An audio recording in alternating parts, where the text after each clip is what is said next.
Okay, I guess we're live. I hope we're live. I know that in my tests, there was a bit of a lag time before it started to of the Once More Town initiative as the lights start to flicker. So this is the first live podcast we're doing. So let me explain to you what we're doing here. We got three cameras going. We got my cell phone, which is doing the Wi-Fi speed, because where we are in the country, it's impossible to get high-speed internet. So we're trying this. So, right. And then thirdly, this is not how I intended to start this, but that's what happens when you go live. Thirdly, we got a camera over there right in front of me, which is filming this with a camera as a backup, because I don't know what quality this is going to be.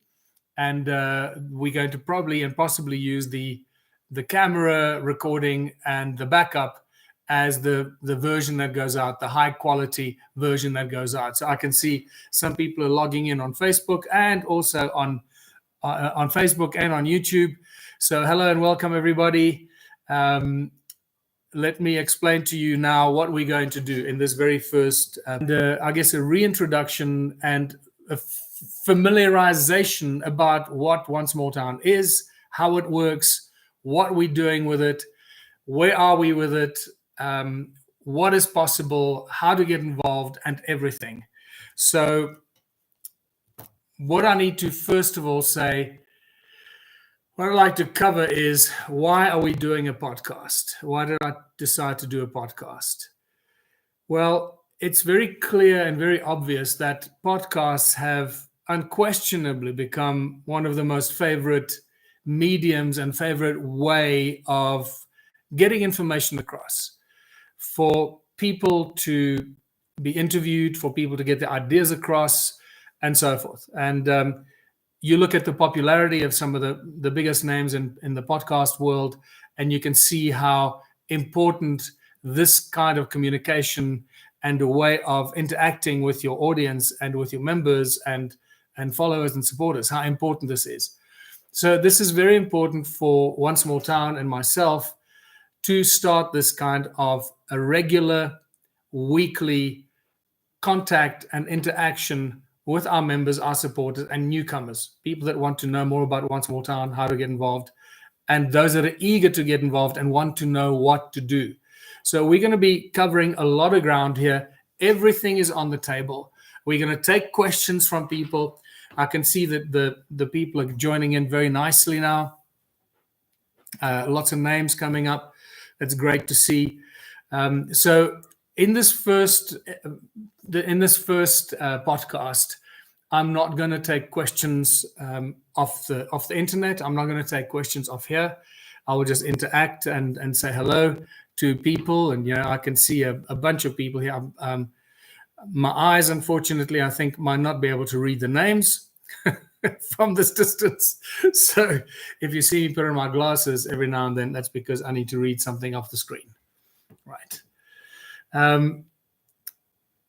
Very exciting to see so many people joining us. And once this is finished, we will then upload a version across all the mediums.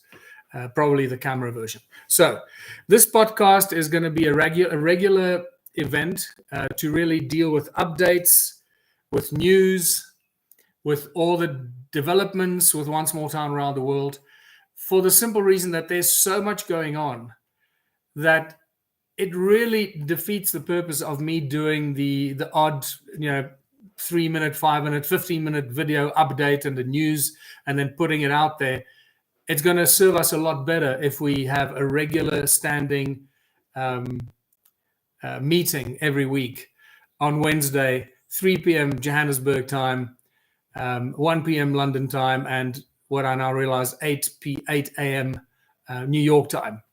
I just realized earlier today that New York is actually 7 hours behind us and not 6 hours. There must have been a time change. So I'm very excited about the way the world has shifted today. I must say, a big relief. I'm not going to get political in this because we want to keep politics out of this, but we will, however, discuss the influence of politics on one small town and how we use politics to evolve and grow one small town. How we use what we learn in politics to make one small town better, to help us grow, and to use politics as a tool to help the One Small Town initiative and help us in our communities and help us to grow One Small Town and make it a success. So the regular updates, very important. Weekly podcast, I believe, is the best way to go from now on. And that'll also give us a long track record of episode after episode. That's what I was looking for in this first episode of this podcast. So, and it's all about inspiration, motivation, sharing of information, and also guidelines, helping people that want to get involved. And the reason I say this is because every day I get dozens and dozens of emails and hundreds of emails every month from people all over the world. And when I say all over the world, I mean from China and Japan and France and Italy and Germany and Mexico and South American countries and Spain, Australia, everywhere, every country you can think of. I get emails from people and say, I love what you're doing. How can I get involved? What can I do? You know, and the standard answer is always, please go to the website and read the website. First, read the website as detailed as you can. Read as much as you can. Inform yourself as much as you can. We've tried, and I've tried so hard to get as much information onto the website so that by the time you finish reading the website and watching some of the videos, you'll have a much better idea of what we do, how we do it, and how you can get involved. But I'm going to cover that in more detail here in any case. So the podcasts here are also to guide people and help people to get involved. And the main reason is that we've learned so much and we've evolved so much over the last 15 years. You can just imagine what this idea was. It's more like, it's almost 20 years ago, but in essence, more like 15 years ago when the Ubuntu movement that then became the One Small Town movement, when that started to grow. And then by 2016, when we officially became the One Small Town movement and focused on that just on its own. Now, you might hear some dogs barking in the background. Yes, those are my dogs running around the garden, barking at passers-by, or mostly other dogs as well when they run up and down the street. So just enjoy the dog sounds in the background. We're going to try and keep them as quiet as we can, but they just love barking at people walking past and at other dogs, especially other dogs. I'm sure that dog owners will understand what I mean. So sharing of information. So the motivation for people for One Small Town. Because what we're doing is so new, it is so unique, it is so completely upside down and so different to anything that's going on in the world. It takes people some time to really wrap their head around it. Everything we do with One Small Town is sort of counterintuitive to the entire capitalist social structure. Although it still is there for success and in the early stages to make profits and be successful and so forth. But I'll deal with a lot of these things because I don't want you to get confused and think that we're all about, it's all about making profits and things like that. Yes, it's critical that we're going to make profits with our businesses, but that's a stepping stone to many more exciting things and much bigger things and much bigger achievements that we want to achieve with One Small Town. So sharing information, there is so much information that needs to be shared. We have so many incredible minds and inventors that have joined One Small Town and that want to join One Small Town, people that want to share their inventions with us. And we're currently dealing with at least 3 inventors and potentially 5 different technologies that are game-changing technologies. And I will talk more about that a little bit further in this first episode, in this introductory episode. So we're dealing with some spectacular game-changing interventive technologies. And this is critical. And just, for example, how to work with inventors, how to bring them in to the One Small Town initiative so that their lives are protected, they maximize their potential income from the inventions, that the inventions and their IP doesn't get stolen, and so forth. There is so much going on that this podcast is so critical, that we have this platform to go through all of this. And the sharing of information, that's really what the subject I was talking about. It's very important for us to make inventors feel comfortable and know that when they do join One Small Town, it is like coming home. It's literally like meeting your family that you know is going to help you and protect your IP, that'll protect your inventions, that'll maximize your earnings and your families and your children's earnings even after you die, because you have vested it in with the One Small Town initiative. You never ever have to give up your IP, but what you do is you join the One Small Town initiative so that your inventions and technology, whatever it is you're doing, whether it's healthcare or energy or everything else that we're dealing with, water technology, desalination, and so forth, that is left to the One Small Town community around the world and benefits the people of the world and not corporations and not governments. Very important. So guidelines, guidance motivated. It's like they've lost their lust for life. It's like their spirit has been ripped out of their body because people have just been found something that can help save them. And I do believe we have saved thousands and thousands of people from doing terrible things. Light and a beacon of hope, knowing that there's a movement, that there's another group of people that think like they do, that they're not alone, that motivating people, making them realize that in the One Small Town movement, all your dreams can become a reality. Because the One Small Town initiative, the home, once everything gets going and we have successful small towns that have actually launched and are doing why I say this and why I can be so confident about it. Once we launch, every idea that you have as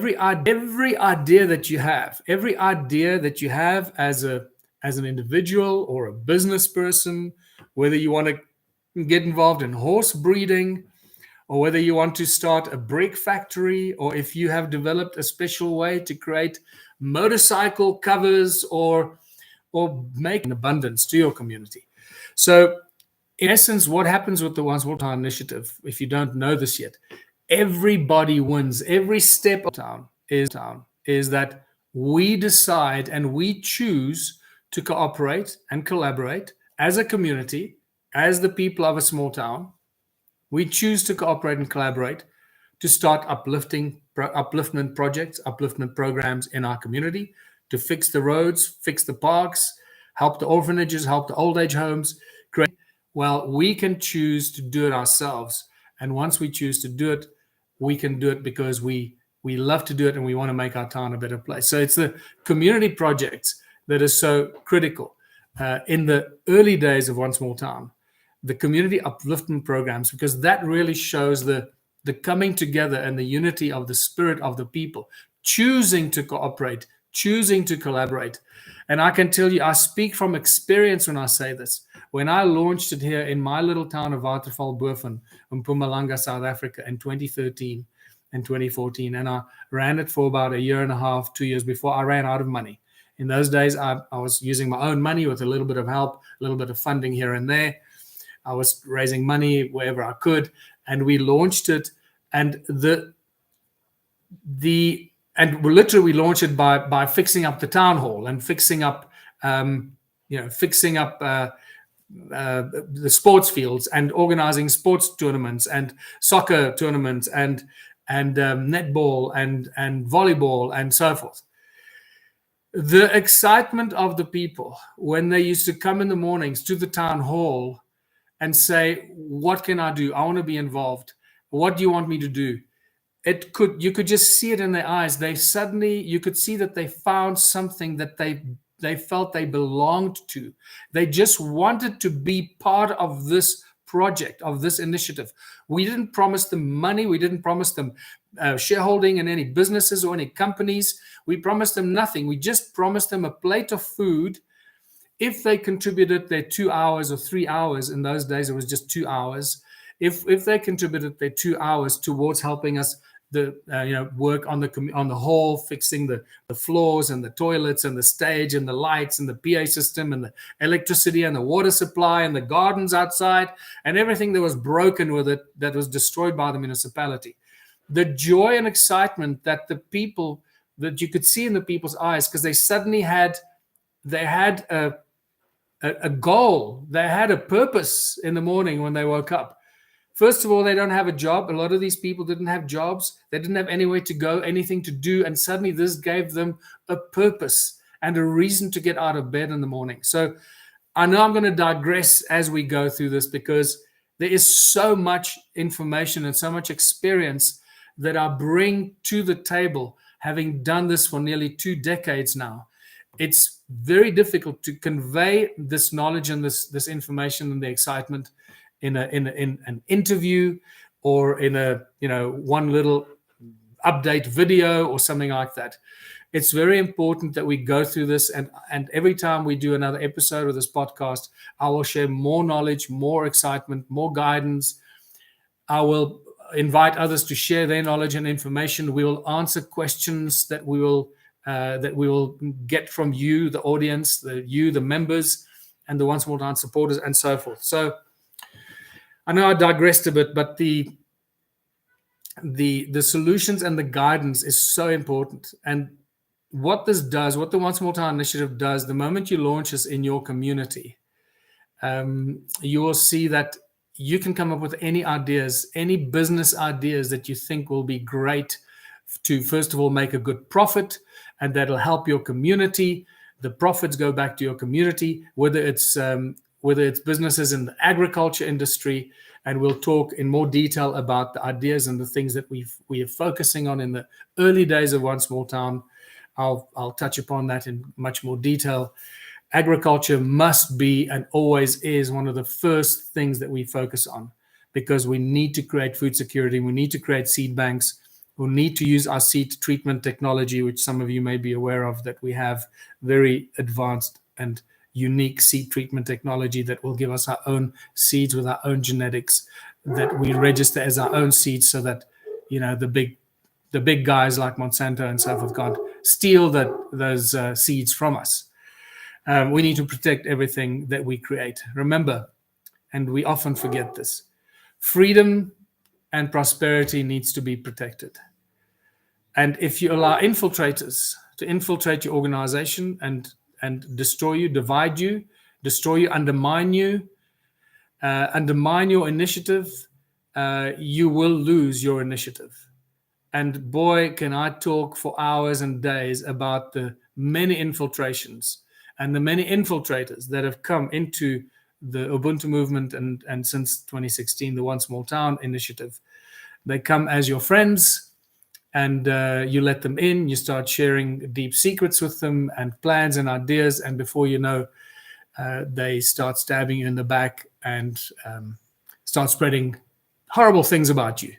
And you may find some of those horrible things about me on the internet. When you do see that, you must know that it is one of those people that I've let in to my close circle of friends and what I believe to be supporters, and then they just turn on you because they believe that they can just do what they want, and if it's not their way, then suddenly you're their enemy.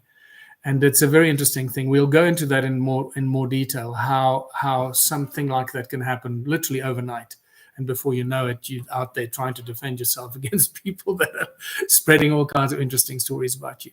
So sharing of knowledge and information, guidance, problem solving, and solutions. The most important thing about One Small Town, think about this.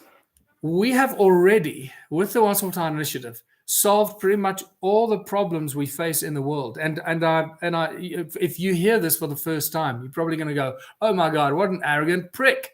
What kind of an arrogant asshole is this guy? How can he say we've solved almost all the problems we face as humanity?" It's because I've been doing this for so long, and I've been doing workshops in more than 400 cities of the world, more than 35 countries of the world for the last 12 years. And we have gone through question after question, workshop after workshop, where we go through potential questions. Well, what about this? How do we do that? Who's going to shovel the crap? Why would I do this? Why would I want to do that? And et cetera, et cetera. We've gone through thousands and thousands of questions and found solutions for them. Not because I'm clever, not because I'm smart, because the solutions come from the One Small Town initiative. The initiative actually provides you with the solutions. And that's the most exciting thing that I found is the moment you have a question, how is this going to work? How is that going to work? Just put that question into the environment of the One Small Town initiative, where the community works together and the community comes up with solutions that are the best solution for the community, not a best solution for a corporation or best solution for a government or best solution for an investor, the best solution for the community. You will see very quickly how quickly you solve every problem you face. And I must tell you, that is for me one of the most exciting things that I've experienced on this journey of developing and evolving One Small Town. So sharing, problem solving and finding new solutions, new ideas. And the other thing that I need to bring up at this stage is keep in mind that what we are doing has never been done before. And this has been one of the biggest, I guess, challenges is the right word, and obstacles and teachers, because what we are doing has never been done before. I get this all the time. People email me and say, wow, I've just seen your website. I love what you're doing. I'm doing something similar. And then they tell me about what they're doing. And this is with no disrespect to anybody. There are thousands of people doing incredible things. There are thousands of charities, initiative, and community development programs, and so forth. And they're all doing amazing things, and they need to continue doing amazing things. But there is no other movement or initiative that has taken community development and put it together into this integrated plan that we have over such an extended period of time. And the reason I can say it is because it's taken us such a long time. And through our various experiences, starting in 2014, literally, when we still got involved in politics, 2014, thinking we could inject a seed of consciousness into the political beast. And then again in 2016, and if you don't know this, remember that the Ubuntu Party, before we became One Small Town, the Ubuntu Party in South Africa, in Australia, in Canada, in the UK, and almost in the USA, ran in several elections. And that's where I learned all about politics. And that's why I can speak about politics with some experience, because I've gone through it in 3 elections in South Africa. And it was really by 2016 that I realized that you cannot inject a seed of consciousness into the political beast.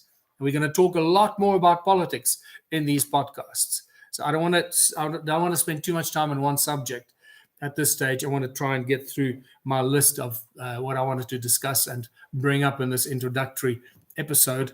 But politics is a very important part of why we're doing One Small Town. Because politics is not a solution. Politics will never solve any of our problems. Politics by nature is a divisive tool and a divisive instrument. The moment you start a political party, you have automatically become an opposition to all the other political parties. Okay, we've seen what happened in the USA today. We've seen what happened in the USA over the last 4 years. We've seen what happened in South Africa over the last 30 years. And we've seen how political parties and the opposition of political parties rip communities apart, rip marriages apart, rip friendships apart, rip everything apart. It destroys everything. Politics, in essence, ultimately, is not a solution. It is a constant divisive tool. So we're going to talk about that and how we're going to use politics in One Small Town to help us and find solutions and overcome the problems. And this is the beauty about having done this for so long now. And the fact that we are at this point now where we have so many tools at our disposal, so many amazing members, so many amazing people with knowledge, and professors and experts in everything from healthcare to agriculture to agricultural, muti, nutrition, and so forth, and engineering, technology, manufacturing, everything you can imagine. The fact that we've been doing One Small Town for so many years has exposed me, and I feel incredibly blessed for this, exposed me and those people working with me to an incredible number of amazing people and inventors and scientists and just amazing people that are now all throwing in their lot, their inventions, their technologies, their know-how into the One Small Town basket. And that's what makes us, and is going to make us over the next several months and years, a very powerful organization around the world. And this is why we have to protect what we have. And if anyone is still wondering why we have a membership, why you have to put your details in and so forth, because we have to protect what we create for ourselves. Freedom and technology and inventions needs to be protected, because there will be those that will want to do us harm. There will be those that will want to stop us, and there will be those that will want to divide us, and those that will want to undermine us and cripple us and destroy what we have. The more successful we become, the more there will be people trying to undermine us and trying to destroy what we're doing. So where are we? Why the podcast? So I'm going through my list here, and I've now sort of covered why we're doing the podcast. I trust that you understand now why I've chosen to do the podcast. And then the next thing is really, why One Small Town? Why did One Small Town get created? Why was it launched?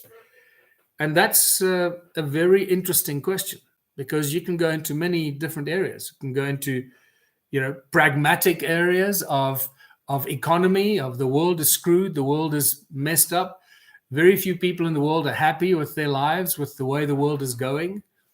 Very few people are happy with what the governments are doing in their countries, how they're creating more regulations, more red tape, more bureaucracy, shutting down farms, poisoning our food, allowing greedy corporations to do things that we would never agree to, and so on and so on. So clearly, very few people in the world are happy with the way the world is going. And let me give you a little anecdote here. I've been doing these lectures and these workshops with One Small Town since basically 2007. As I said in the beginning, it was called the Ubuntu Movement, and then by 2014 and 2013, 2014, I started to talk about One Small Town. In fact, I think as far back as 2012, in Holland, when I did my sort of well-known lecture at the New Energy, what is it called again? The New Energy Movement or conference. That's where I think probably I quoted the One Small Town initiative the first time, or the name One Small Town, when I ended there, saying that we need to find a new system. We need to create a new social structure. And I believe I ended there by saying it all begins with one small town. And that's where the whole idea was born of One Small Town. So, and I lost my train of thought completely now. Why are we doing it? Oh, yeah. I was trying to explain to you anecdotally why I'm so confident that very few people are happy with the way the world is going. So I would often start my lectures or workshops by saying, just asking everybody in the audience, how many of us here, by show of hands, how many of us here are happy with the way the world is going? Put up your hand. And the largest audience actually was in 2013 or 2014. It was in Germany. It was at Erich von Daniken's 80th birthday. I was invited to come and talk there and do a lecture. And I did the same thing. There must have been about 3,000 people, or maybe more, in that huge hall in Germany. And I did the same thing. I asked, how many of us here today are happy with the way the world is going? Happy with how our governments are handling our lives, the situation, and the laws they're making, and so forth? And not one person put up their hand. In all these years that I've been doing these lectures and asking that same question, and I'm telling you this with absolute integrity and truth from my heart, not one person has ever put up their hand to say they are happy with the way the world is going. And that clearly is an indication that there's something wrong with this world and that we need to do something about it. And that really became a hugely motivating factor to drive the One Small Town initiative. Keep going, don't give up, because you can imagine there have been many times, many days, many weeks, many months that I just wanted to give up. But we didn't. I didn't. I always found that extra breath or some support from someone just when I needed it. And I must say that over the years, I'm incredibly grateful to the thousands of people that have supported me on this journey, on this path, because it has not been it has not been easy. It has been very difficult. Sometimes so difficult that I didn't know how I was going to pay the bills at the end of the month and still keep going. And this has been going on for a long, long time. Just in case you think that the One Small Town initiative is well funded, we're not well funded. We literally exist month to month because we exist at the moment from the kind and generous donations from our patrons and from some of the infinity tokens that are the what you call them, the funding capital, the seed capital that we launched to help the One Small Town initiative going.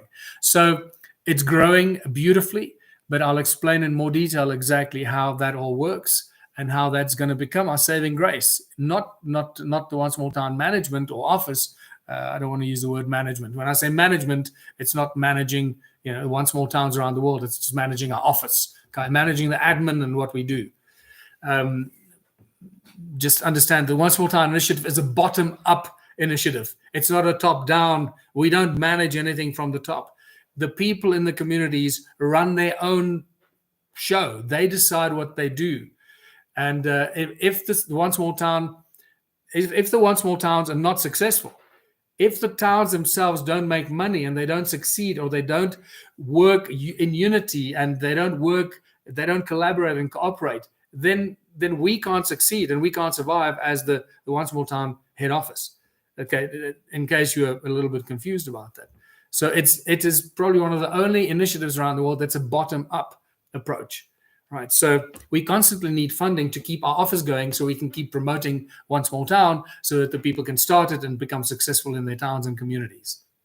That's pretty much what happens ultimately. So very few people in the world are happy with the way the world is going. And that really has been the fundamental driving force to keep going and make it work. So the current situation is that people are looking for solutions. And I must say that there are hundreds and hundreds, probably thousands of people trying to find different ways of alleviating the problem. And one of the most common ways that people trying to get out of the system and just feel some sense of freedom and a sense of not being bound and restricted by the laws and regulations of governments and municipalities and provinces and states and so forth. One of the most common things that people do, groups of people do, is they start putting together what is referred to often as intentional communities. And I've, I guess, been fortunate to have met many intentional community leaders and people that have started intentional communities. And this is why I know how difficult it is for intentional communities to start.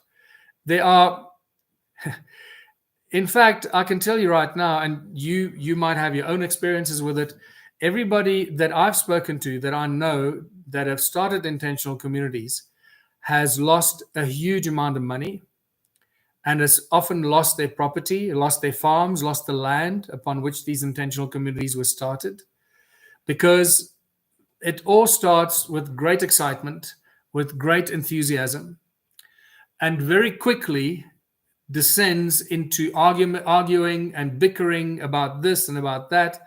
And before you know, it could run smoothly for 12 months or 2 years, and people tolerate each other. They're all very excited. It's all new. But people start to arguing and stabbing each other in the back. The moment it becomes about money or sharing the money, and when the profits start coming, and it was surviving, but it was a real struggle. And the poor guy was just telling me how because he was the glue that held it all together. And if he decided to give up and walk away, the entire intentional community would collapse. So intentional communities are, people believe and they often think that it's a solution, but they are not. And one quick way of determining whether intentional communities, and by that I mean people deciding to come together, somebody has a farm and they decide to use that farm, and they start building houses, and they decide they're going to all live together like a commune, but very quickly it deteriorates. So now I lost my train of thought again. What was I talking about? What One Small Town has done, I have spent nearly 2 decades looking at intentional communities, the kibbutzes. And in fact, it often became, the Israeli kibbutzes became a refuge for a lot of people that were looking for, they live on the kibbutz, go and contribute their time and get fed and get everything they needed and have a place to live. All they had to do is work in the kibbutz, do what they're told to do. But even that ran out of steam and ran out of energy. And the big question is why? And the big question always comes back to, because if it doesn't benefit the entire community, sooner or later you're going to start getting dissent, and you're going to start getting people standing up and say, hold on, I'm not going to work like a slave for you while you benefit from it. Because what I discovered is that the kibbutzes ultimately ended up being bought and became almost like private businesses. And all the people and the volunteers in the kibbutzes just became cheap labor. Now, that's exactly what One Small Town is not. Keep in mind, we're doing something that's never been done before. And I just got back to my train of thought, just to come back onto that track. We're doing something that's never been done before. And this is why it's taken so bloody long. 10 years ago, I thought, this is going to happen like this because it's simple. I did it. I launched One Small Town here in my town. I got people come working for free, not for free. Let me not use that word. I got people to join, enthusiastic, knowing, thinking, and believing that they're contributing something to their own community, that they're helping to clean up the town, fix the town hall, fix the sports fields, getting the community involved in sports, arts, culture, recreation, help the tourism sites, etc., etc. People suddenly had a purpose. I launched that within a matter of weeks, and it grew like crazy. So I thought that, wow, if I can do this in my town with very little money, everyone else should be able to. Because clearly, we have missed the boat somewhere in our various launches of One Small Town. And where we missed the boat is one of the reasons why we have to do this podcast, why we have to bring people in, share knowledge and information with them, guide them in, explain the individual in that community. We're not doing this for the benefit of shareholders and greedy corporations or governments. We're doing this for ourselves and investors into those businesses. When we choose those investors ourselves, and again, that's another important point. Remember, our investors are not going to invest tools now, is a funding mechanism so that you in your town and your members in your town, the One Small Town members, can help raise. So I see we've been going for about 46 minutes. That's great. So I'm going to try and keep this to about 1 hour, this first episode, so we don't get people, I don't become boring and start repeating myself, which I can do very quickly and very easily.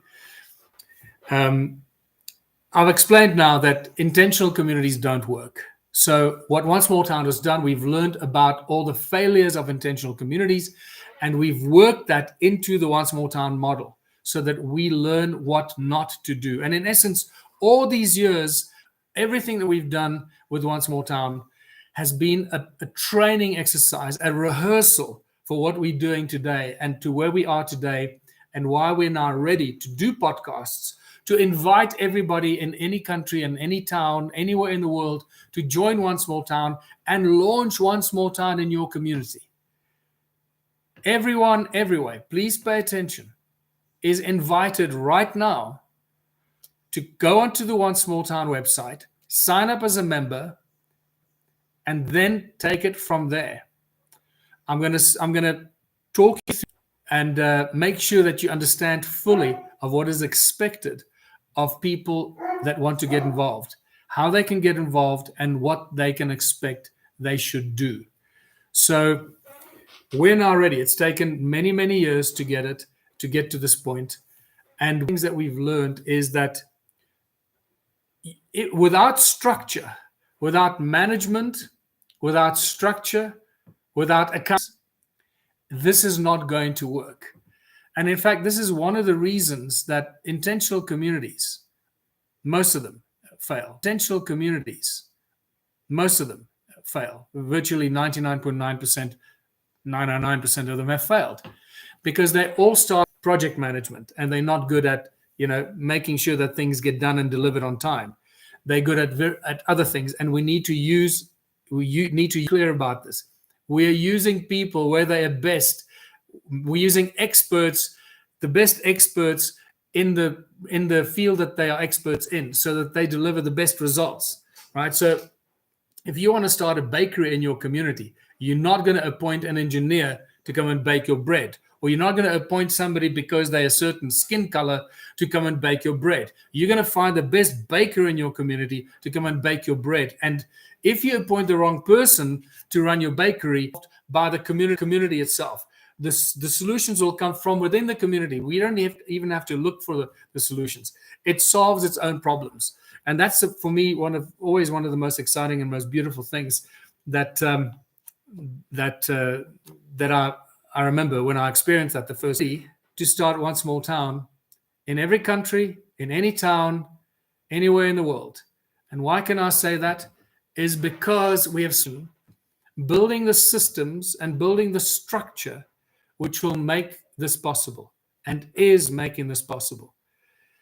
And feedback and management and project management and delivery and control systems and accounting systems and distribution systems and analysis of your success and so forth. All the things that you need for running a successful business and doing things professionally and delivering on time, ordering right materials, making sure that the correct ingredients go into whatever it is you're making. All these things. If you're just doing these things haphazardly because you've decided to come together, live on a piece of land and grow some food, that's not going to solve your problems. It's just going to actually increase your problems because you might have to find another place to live, or in many cases, like I said, I'm laughing because it's actually very sad. Hard that by starting an intentional community and letting people come there and build a house or build a barn or whatever and come live together and start working together creates the potential for sabotage. So we have to keep it private. And this is a sensitive issue. A lot of those will come undermine us. They'll infiltrate us. They'll bug it. They'll try and destroy it. So we have to make it a private affinity tokens, the way that our members can exchange the tokens. Remember, I'll speak in a lot more detail about the tokens because they are. Wait till you see and understand what the Infinity token is and why it was launched, how it works. You'll understand that there's infinitely more tokens and all the different investor tokens for all the different businesses that we'll be launching in your towns, wherever your town is, whatever business you want to start. What we have is a private membership platform, and that gives organizations in the world that have been doing all kinds of things, and many of them have been doing terrible things, behind our backs, behind, in secret, doing all kinds of things in secret because they're a private organization, they're a private association, and that gives them protection. So one of my favorite slogans for One Small Town is that we use the tools of enslavement as tools of liberation. Now, please think very carefully about what that statement means. We use the tools of enslavement as tools of liberation. And the number one tool of enslavement is money. Unquestionably, it is money. We're going to talk in much more detail about money. And we take everything that our governments have thrown at us, everything that our corporations have thrown at us, everything the legal and the justice system has thrown at us, all the red tape, all the bureaucracy, all the hurdles that have been thrown in our way, that make it more and more difficult for us to survive, to do this, to do that. Think about how difficult the governments are making it for farmers to grow food. It's evil. It is so evil. I've just realized that right in the beginning of this podcast, I spoke about various reasons why I started the One Small Town initiative. And I think the most important one is a spiritual reason. And I just got a loud and clear message and a download to share that with you. To say this is driven by something much more than just, we got to find a solution. We got to find a different way. This is a calling. This is a spiritual feeling. This is something that is of a nature that is inexplicable to those that have never had a calling. And I forgot to mention that right up front. So I'm going to mention it right now. So as I said, I'm going to digress and go off topic and come back if I remember what topic I was on, because it's such a wide topic. So this is definitely the One Small Town initiative is not just a movement of unity, of cooperation, of collaboration to create a new alternative for the world of prosperity and abundance for everybody that participates. No one is ever excluded. Everyone is invited to join, but it is a voluntary membership. It is a private membership and everyone is invited to join, but you have to volunteer. You have to come and join of your own free will. No one is ever forced. So when you launch One Small Town initiative in your town and in your community, no one is ever forced to join you. Those that want to join you will join you. And like I've experienced here in my little town, the joy and relief in the eyes and the faces of the people that found me, that found the movement, that started to work with me every day. And it literally grew by, between 1 to 10 people every day. More and more people would arrive. And as I mentioned earlier, I offered them nothing except a plate of food and a sense of belonging to a group of people that wanted to make a difference, that wanted to change and improve their town and their community. So the things that we've learned and the experiences that we've gained is what's making this initiative so strong. Our platform, and I think that was the track that I was on, our platform, our community, our tokens, our infinity tokens, our digital wallets. When you become a member, you automatically have your own digital wallet with your tokens that you collect as you contribute to your community. Those tokens can be shared instantly and immediately with any other One Small Town member around the world as a private membership token. Think very carefully about what I've just shared with you. If that penny hasn't dropped for you yet, then you truly need to think more about this. And I don't want to poke at people and say you should do this and you should do that. So if I sometimes make that statement, it is just from a position that I feel passionate about this, and I often feel that people don't get it, they haven't understood what we're doing. If you don't understand how powerful the One Small Town Infinity Token is, then I would suggest you think about it really, really deeply. What we've created here does not exist anywhere else in the world. We've created a means of exchange between our members And again, I stress again, this is a private membership community token. This is not a token that's traded on open platforms, on any stock markets or stock exchanges. And that's what gives it its power. And therefore, we have created a stable, asset-backed community token that grows in power, grows in value, grows in strength with every new member that joins One Small Town, with every new business that we start, with every new product that we launch. It is the most powerful community token available in the world today. And if you haven't figured that out yet, that's okay. There will come a time when the penny will drop for you and you realize that we have created our own alternative means of exchange. So that if all the banks had to close their doors tomorrow and you can't get access to your money, we have a solution for that. And it's the One Small Town Infinity Token. And the moment we launch our first One Small Town stores and we start making the produce and the products, whether it's food or bicycles or fridges or laptops or clothing, whatever it is, the moment we start making that available in our One Small Town stores and our members can come and get their stuff with their Infinity tokens without having to hold dollars or rubles or yen or pounds or euros, you realize how powerful the One Small Town Infinity token is. And the fact that you can use it to exchange anything for anything.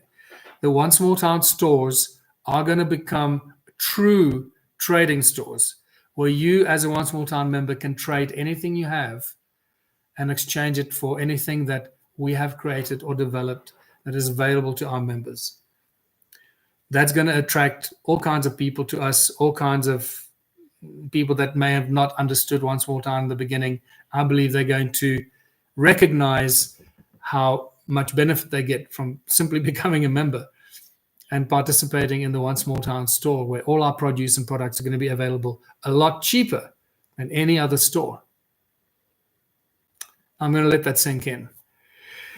So our platform, and I think I'm going to end on this note here on this first episode of this podcast, and then I'll share with you how we can interact and exchange ideas, how we can answer questions, how you can ask questions, where you can ask the questions, and how I will answer those questions and start creating a dialogue. Although it'll be a sort of a question-answer situation.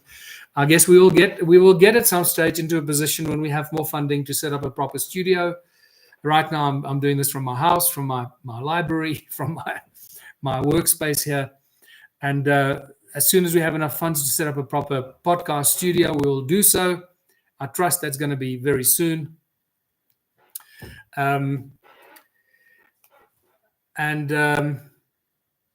God, I lost my train of thought again. I guess I'm getting tired. So let's go back to the One Small Town store. Yes. The platform is there.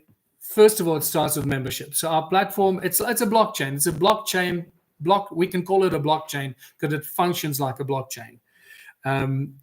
Very powerful, incredibly safe and secure. It is backed up in various locations around the world. So even if our main servers go down, we've got it backed up and it's up within an hour or even less if everything had to go down. So we have made sure and that we back everything up. We use our own private coders, so we don't use potential infiltrators and so forth. So it starts with membership. It starts with your Infinity tokens and your digital wallets. It starts with you applying to become an ambassador. It starts with the ambassador appointing a team of management team in your town as the ambassador. It then goes on for the ambassador and the team to upload their ideas and their 12-month plan. It goes into checking whether your business ideas are actually solid ideas or not. Because you can imagine that not everybody knows what is a good business idea or not. So we've created a system on the platform where you can upload your idea, and it'll tell you if it's a bad or a shitty idea, and tell you no. So we created a way of scoring your ideas to say, yes, it's a good idea. It's potentially going to make good profits for you and your community. In which case, let's take it to the next level and create a proper business plan for that. We've created a system. The platform is a system where you, as a member, and as the ambassador, can load all the different community upliftment projects, whether it's cleaning the streets, fixing the parks, mowing the lawns, helping the orphanages, as I mentioned, anything that you set up as a community upliftment project, you load that on the platform. There's the time management system. Every member of One Small Town gets a membership card with your own membership QR code. And everything we do as members is driven by that QR code on your membership card.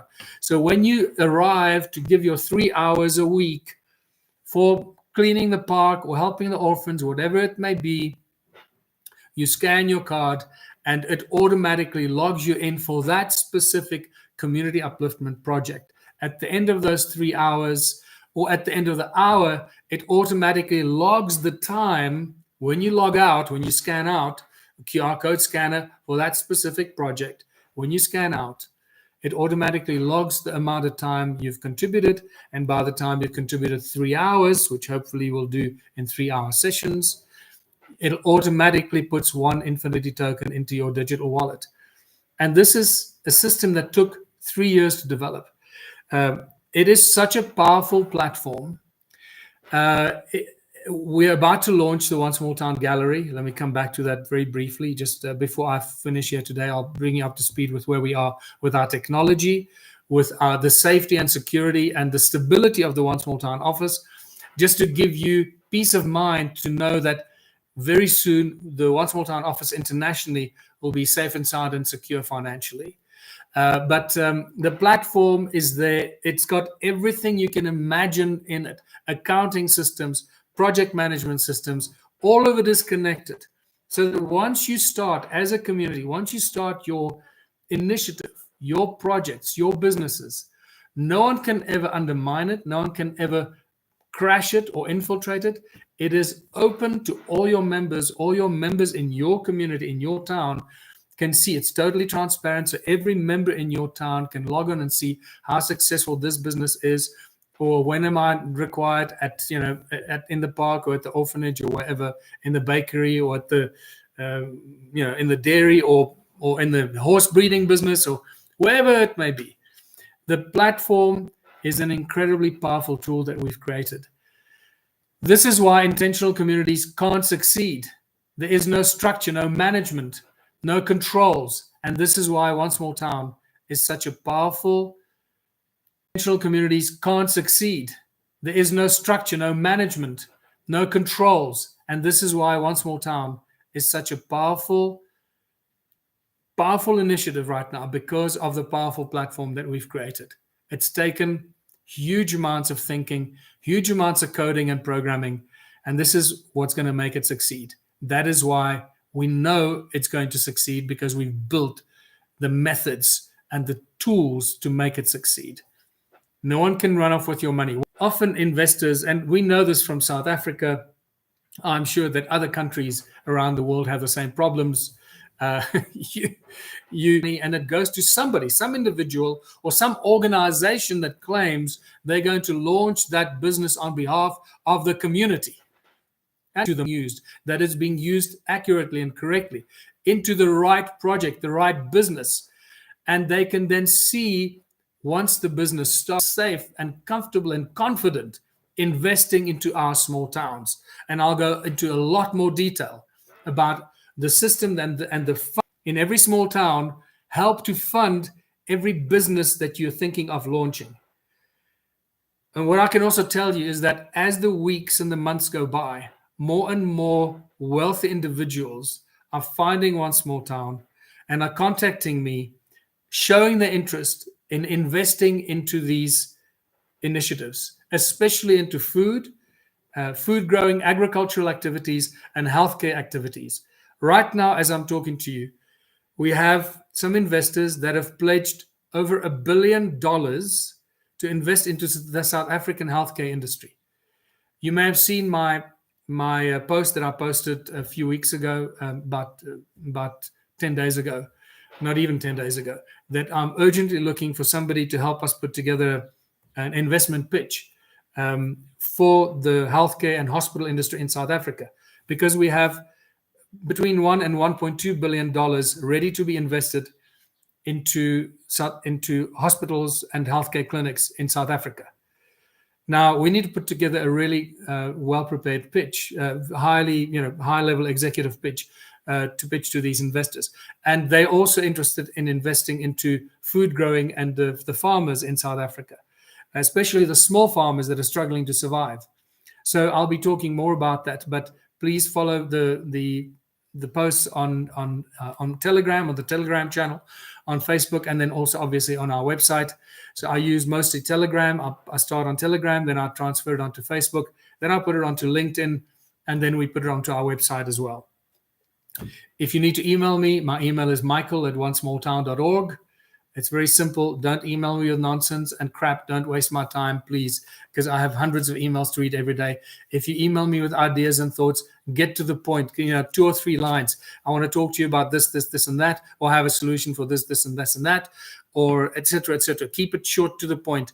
Then we can talk and we can engage and so forth. So what I want to tell you is that we're ready. One Small Town office here in South Africa, and our incredible ambassadors in the UK, our amazing new ambassador in the USA, Michelle, and our members and ambassadors in India. India is just proving to be it's going to be huge in India. You can just imagine when One Small Town launches in India. Oh my God, it's going to go crazy. I do believe, however, though, that the USA is going to be the area that's going to explode.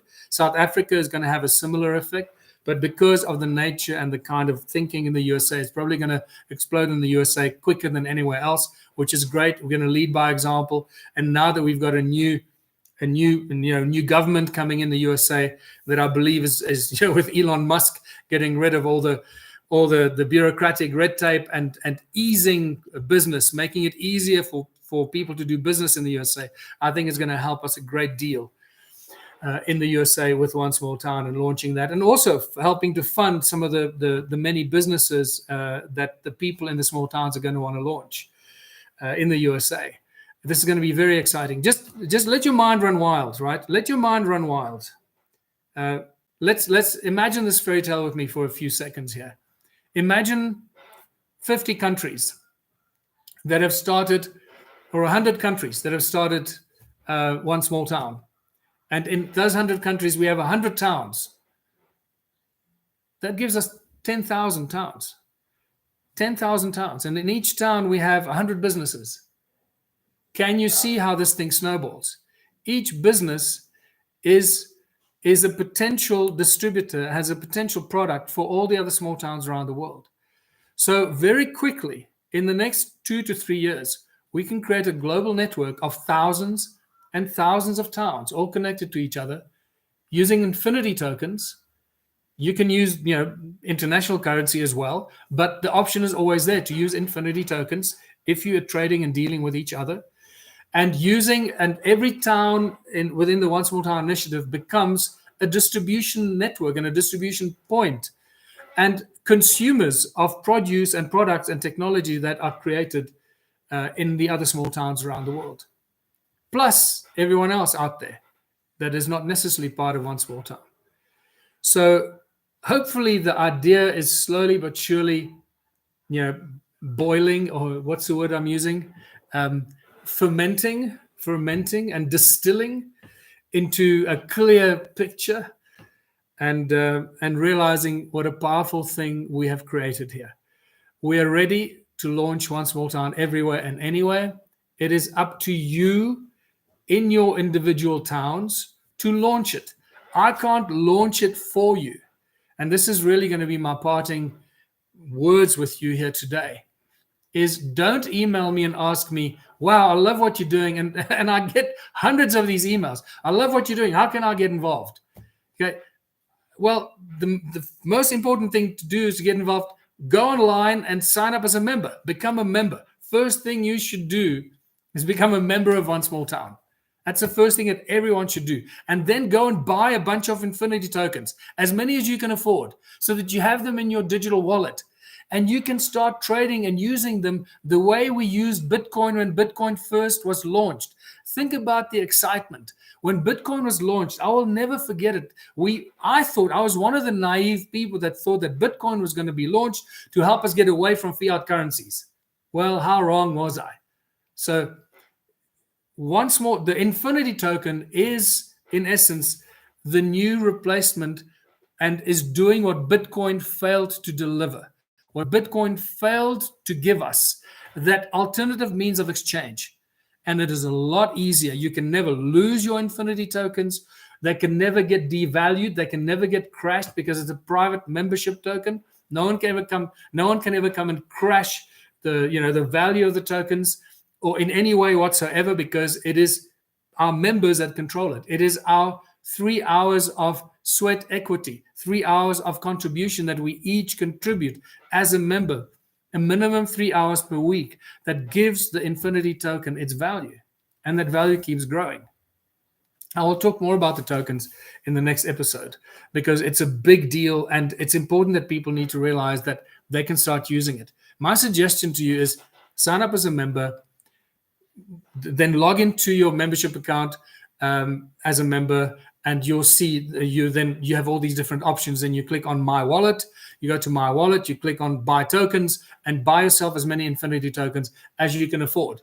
And then start experimenting, use them, share them with other people, trade, exchange, get used to using them the way that we started to use and learn how to use Bitcoin in the beginning. It'll take no time. And you can never lose them. I was one of those. I bought some Bitcoins, and I was given some Bitcoins because I started accepting Bitcoins many, many years ago. I think I accumulated about 3 Bitcoins, and then I lost it. I lost my wallet. I lost 3 Bitcoins. Gone. That can never happen to you with your Infinity token, right? So finally, I just want to say, don't email me. Go onto the website. Sign up as a member, read the entire website, watch all the videos. And the next most important step in One Small Town is this. We need to find the right people with the right mindset, with the right mentality, and the right character to become ambassadors for One Small Town, the town that you're in.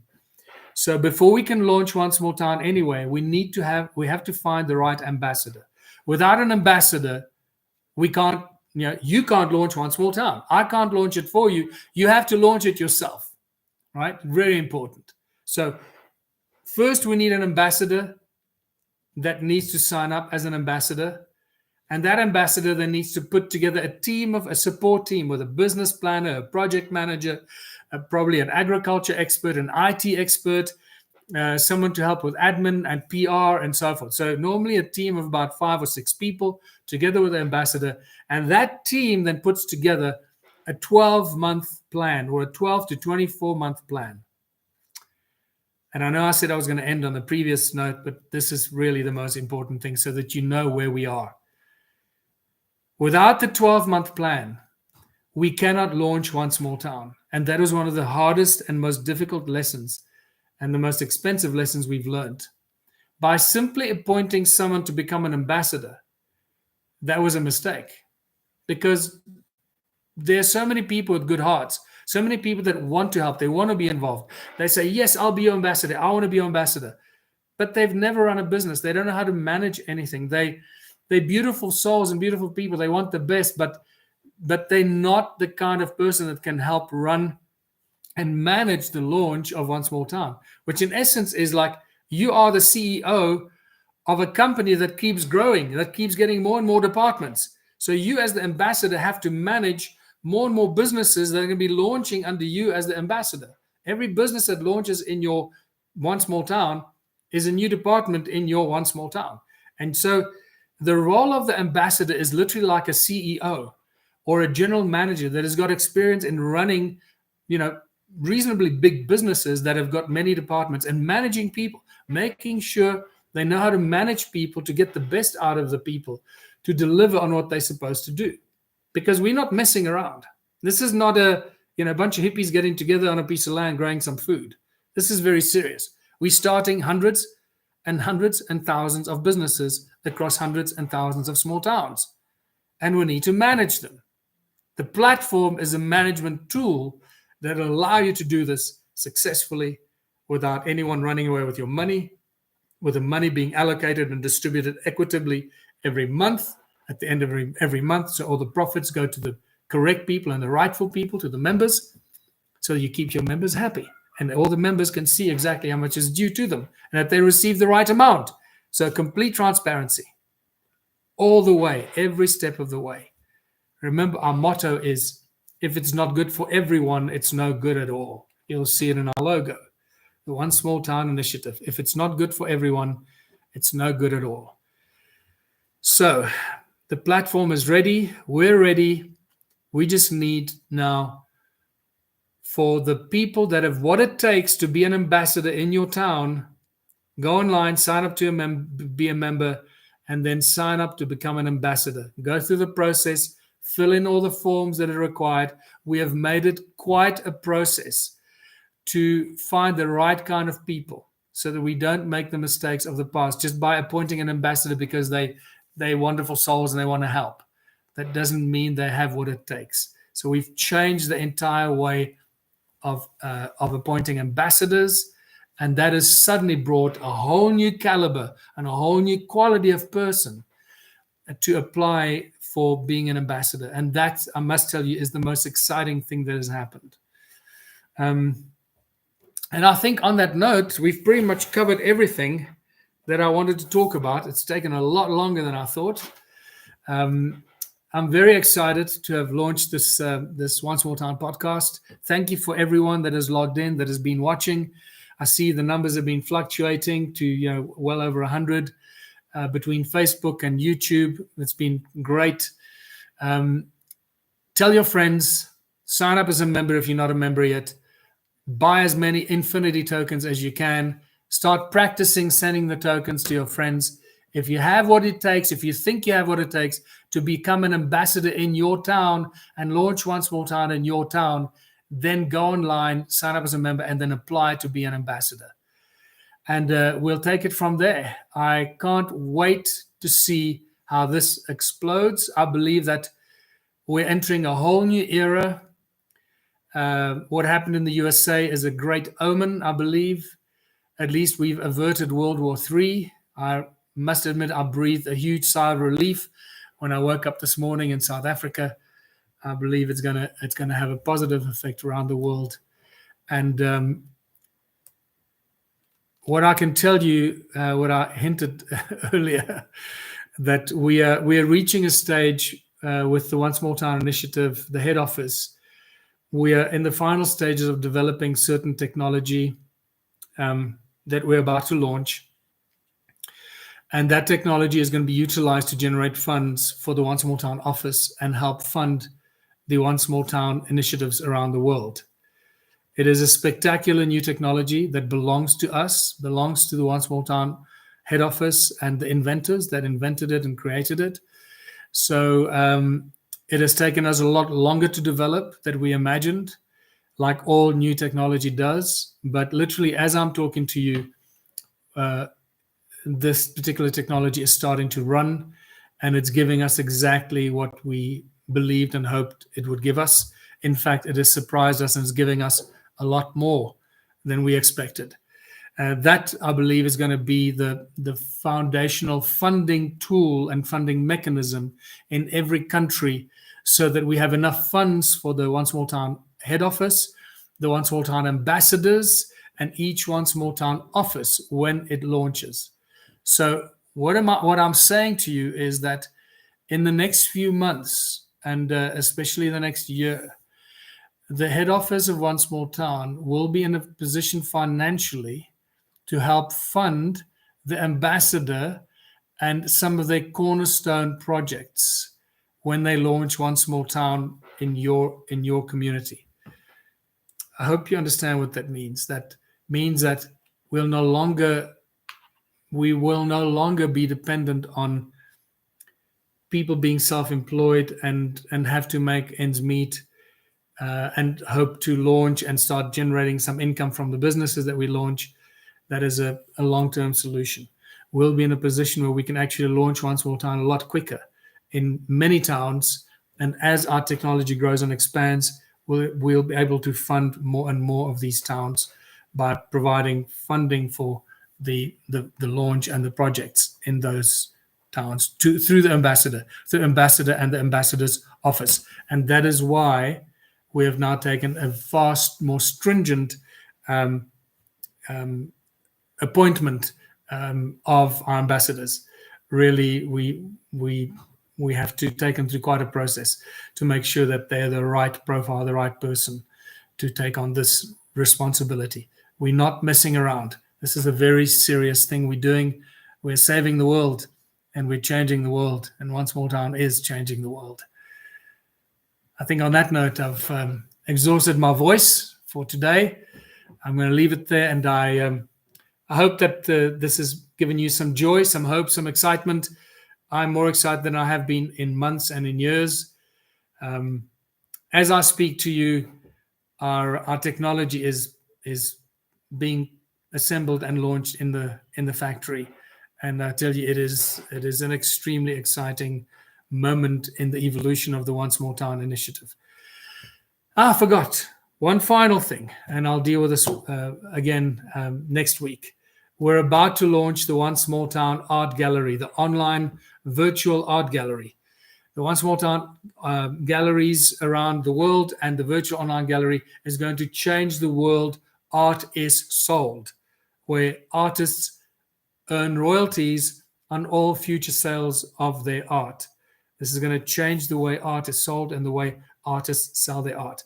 Once again, this coding and the programming for this online gallery, whether it's a physical gallery or an online gallery, it all ends up going through, via the physical gallery to the ultimately online gallery, where people around the world get to see the art and bid on the art and buy the art. This is going to change the way art is sold around the world. It's taken a lot longer than I imagined and a lot more testing, but it is now in the final days of testing, and I believe that we're going to go live on the 18th of November internally with artists that choose to join us and upload their artwork onto the virtual art gallery and go through the launch process with us and be part of that very exciting launch phase while we iron out the gremlins, while we make sure that the sales work and that the back end works, that the distribution, the packaging and the shipping works and all that kind of stuff, the receiving of the funds, the distribution of the funds to the artists and so forth. And then if all goes well, we will then officially launch the online One Small Town online art gallery, the virtual art gallery, on the 2nd of December, 2024. So you can see this is going to be 2025 is going to be a historic year for the world, and where One Small Town really kicks in and starts to deliver on the promise that One Small Town is changing the world. Okay, my voice is gone now. It's changing the world. Okay, my voice is gone now. Thank you for being here. Sending you lots of love. And this can only be done in an initiative like this, a private membership initiative, private membership association, where we work for each other.